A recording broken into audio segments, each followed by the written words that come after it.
आज पढ़ेंगे प्रश्नावली 6.4 का क्वेश्चन नंबर 3।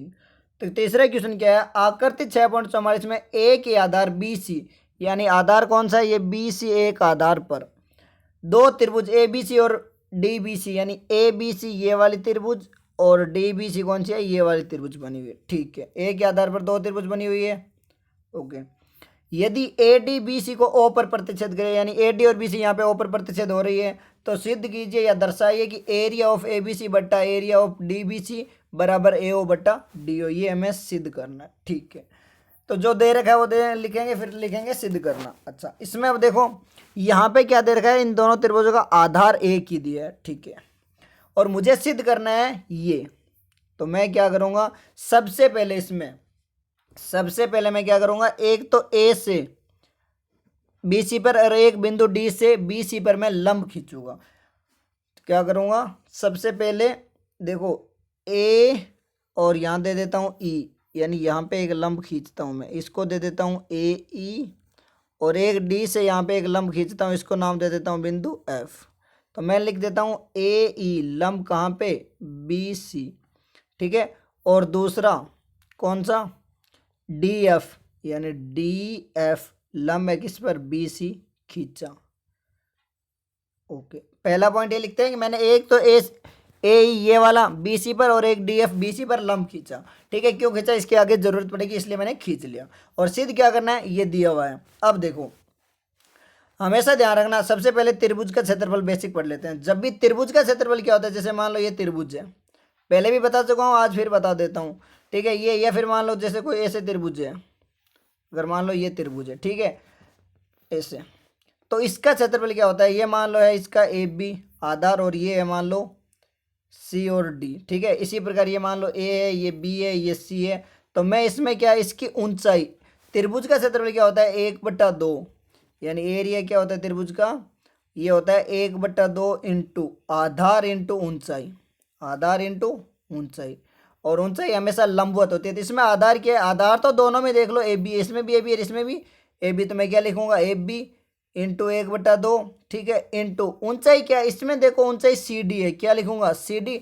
जबकि इसमें ऊंचाई क्या है, इसमें मान लो ऊंचाई यहाँ पे तो मैं निकाल नहीं सकता, तो यहाँ पे डॉट डॉट डॉट ये ले लेता हूँ मैं, डैश डैश डैश, तो ये ऊंचाई, तो इसकी ऊंचाई क्या होगी, मान लेते हैं मैं इसको डी दे देता हूँ, तो ऊंचाई 1/2 आधार इंटू ऊंचाई ये होती है।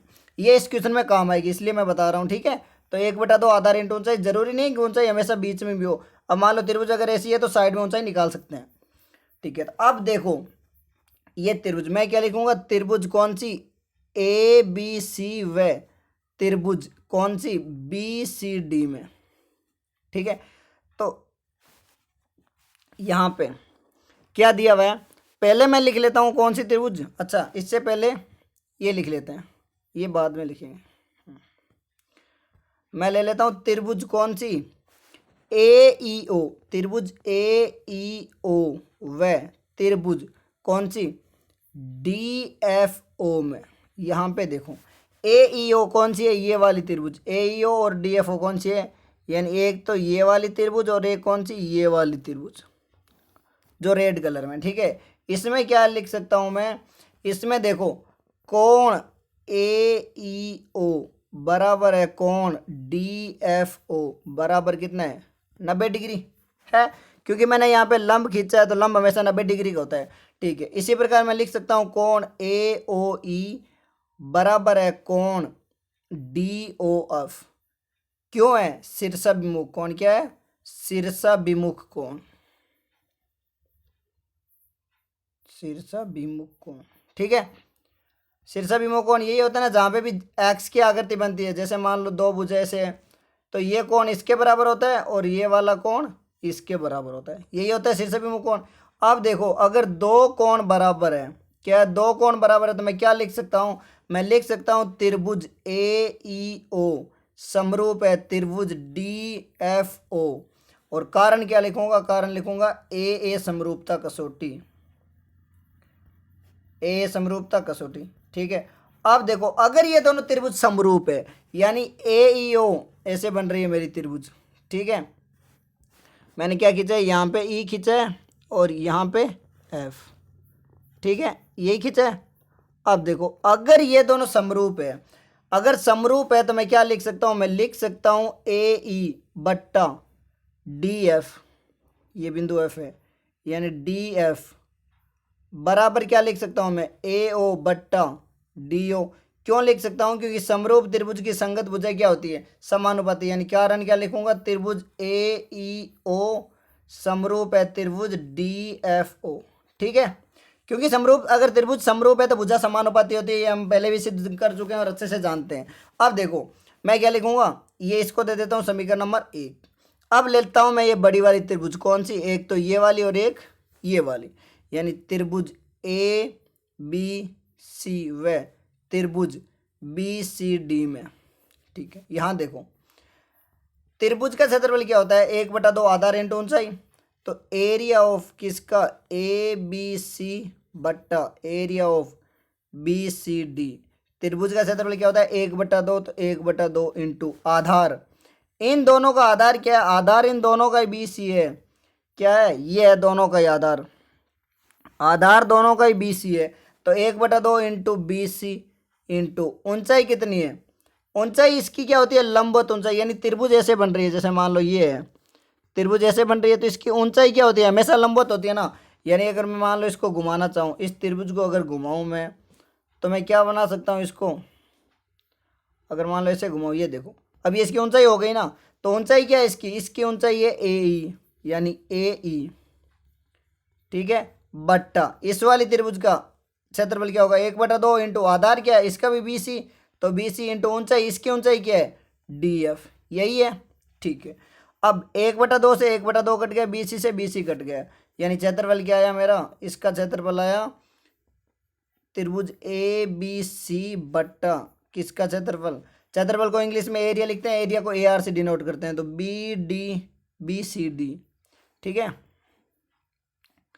बी सी डी बराबर क्या लिखूंगा मैं, ए ई बट्टा डी एफ। ठीक है, अब समीकरण 1 से, समीकरण 1 में देखो ए ई बटा डी एफ बराबर क्या है, ए ओ बटा डी ओ। तो ए ई बटा डी एफ की जगह क्या लिख दूंगा, समीकरण 1 से, समीकरण 1 से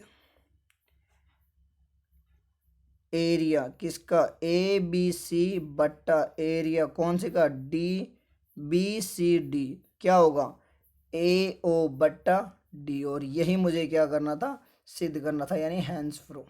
ठीक है, क्या करना है एक बार और देख लो थोड़ा सा। सबसे पहले मैंने क्या किया, मैंने यहाँ पे लंब खींचा, लंब क्यों खींचा, क्योंकि मुझे क्षेत्रफल चाहिए, और क्षेत्रफल क्या होता है, 1/2 इंटू आधार इंटू ऊंचाई, यही होता है। तो आधार तो दिया हुआ है दोनों में, आधार तो दोनों में ये सेम ही है, तो ऊंचाई मैंने ये ले ली, इसके लिए ये ले ली। अब मैंने पहले तो ली त्रिभुज ए ई ओ, कौन सी ली थी, त्रिभुज ए ई ओ, यानी ए ई ओ, और कौन सी, डी ऑफ, इसमें तो इनमें दो कोण बराबर है, और अगर दो कोण बराबर है तो त्रिभुज क्या होगी, समरूप हो गई। कौन सी कसौटी, ए समरूपता कसौटी। अब अगर त्रिभुज समरूप है ना, तो भुजा हमेशा समानुपाती होती है। ठीक है, त्रिभुज समरूप है तो भुजा क्या होगी, समानुपाती होगी। तो मैंने इसको लिख दिया और इसको समीकरण 1 दे दी। अब अगर ये इससे मान आ गया, अब मैंने क्या किया, बड़ी वाली त्रिभुज ली और इसका क्या निकाला है, क्षेत्रफल। और क्षेत्रफल क्या होता है, 1/2 इंटू आधार इंटू ऊंचाई, तो 1/2 दोनों में लिख दिया, आधार दोनों का क्या है, बी सी सेम है, और ऊंचाई लिख दी, तो दोनों ये सेम है, तो ये कट गए, और 1/2 भी सेम है, तो ये दोनों कट गए। मेरे पास क्या बचा, ए ई बट्टा डी एफ। ठीक है, तो ए ई बट्टा डी एफ, और समीकरण 1 में क्या है, समीकरण 1 है कि ए ई बट्टा डी एफ किसके बराबर है, ए ओ बट्टा डी ओ के। तो बस मैंने ए ई बट्टा डी एफ की जगह ये रख दिया, और यही मुझे सिद्ध करना था। ठीक है, अब चलते हैं अगले क्वेश्चन पे। क्वेश्चन नंबर 4, यदि दो समरूप त्रिभुजों का क्षेत्रफल बराबर हो तो सिद्ध कीजिए कि वे त्रिभुज सर्वांगसम है। दिया हुआ क्या है, दिया है, सबसे पहले लिखेंगे दिया है। अब देखो मान लेते हैं दो त्रिभुज बना लेते हैं। ठीक है, कैसी भी त्रिभुज, ये बना लेते हैं, एक मान लेते हैं ये त्रिभुज है, और एक दे देते हैं ये त्रिभुज। ठीक है,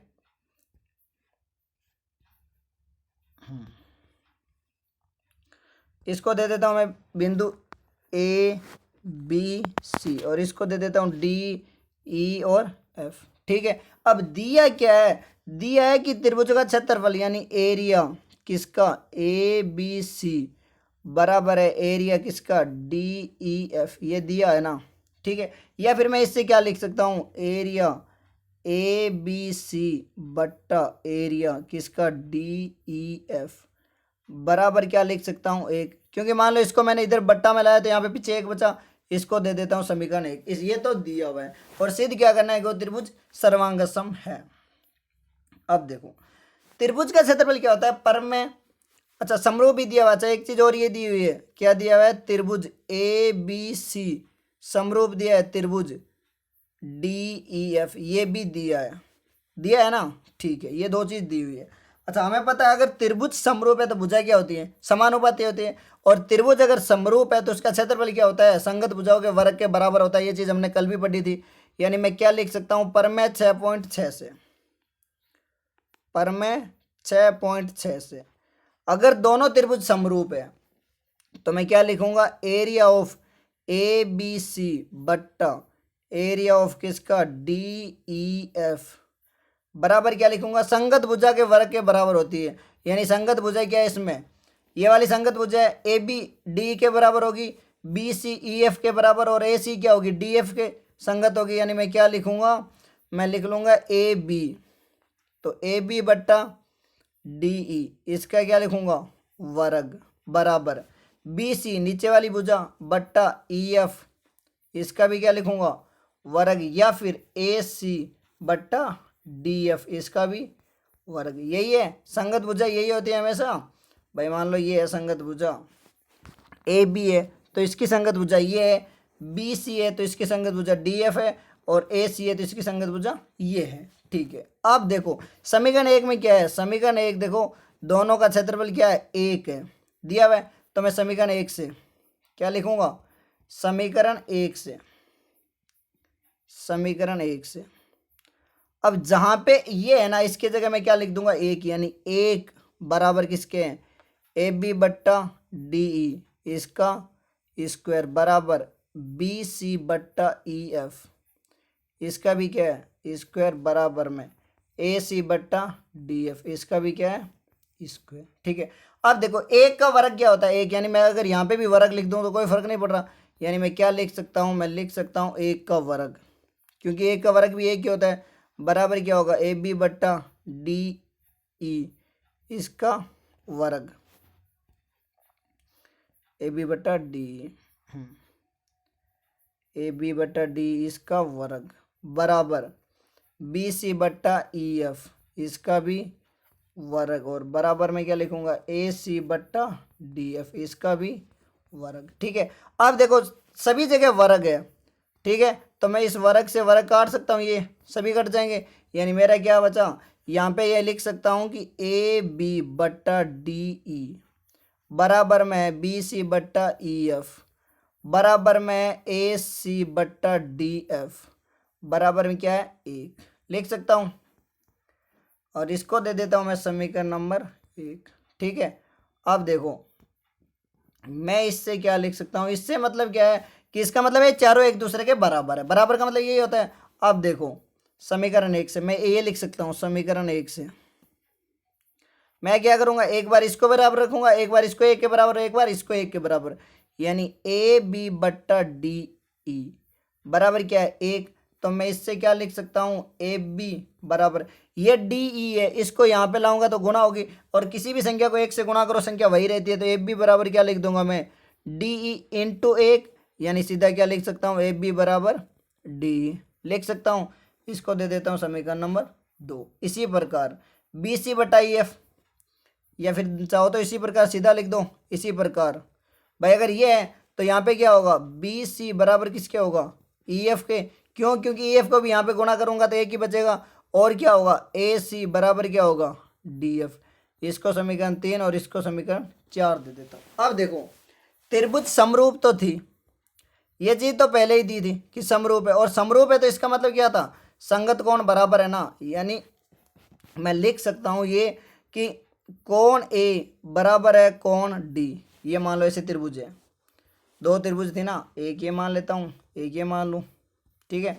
ये ABC और ये DE और ये F, तो मैं यहाँ क्या लिख सकता हूँ AB कोण A कोण D के बराबर है, कोण B बराबर है कोण C, B किसके बराबर होगा B होगा E के बराबर, कोण E के, और कौन सी किसके बराबर होगा, कौन एफ के। कारण क्या लिखूंगा, त्रिभुज ए बी सी समरूप है त्रिभुज डी ई एफ, ये लिखूंगा।